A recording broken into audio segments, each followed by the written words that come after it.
আলহামদুলিল্লাহ।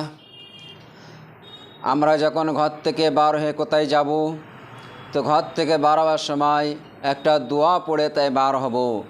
বিসমিল্লাহি তাওয়াক্কালতু আলাল্লাহ লা হাওলা ওয়ালা কুওয়াতা ইল্লা বিল্লাহ। এই দোয়াটি পড়ার পরে ঘরে যারা থাকবে তাদেরকে সালাম করব, আসসালামু আলাইকুম রহমতুল্লাহি ওয়া বারাকাতুহু।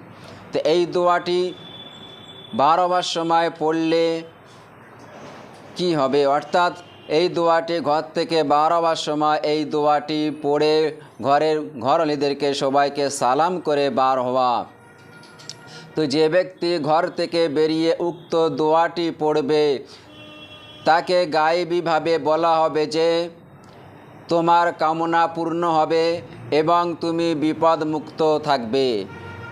এই শব্দটি শোনার পর শয়তান সেখান হতে দূরে সরে যাবে, অর্থাৎ তার অনিষ্ট করা থেকে বিরত থাকবে। তো এই দোয়াটি আমরা পড়ার চেষ্টা করব যখন ঘর থেকে বার হয়ে কোথাও যাব। তো এই দোয়াটি পড়ে আমরা সকলে বার হওয়ার চেষ্টা করব ইনশাআল্লাহ। তো আল্লাহ তাবারক ওয়া তাআলা আমাদেরকে এই দোয়ার উপরে আমল করা তৌফিক দান করুক।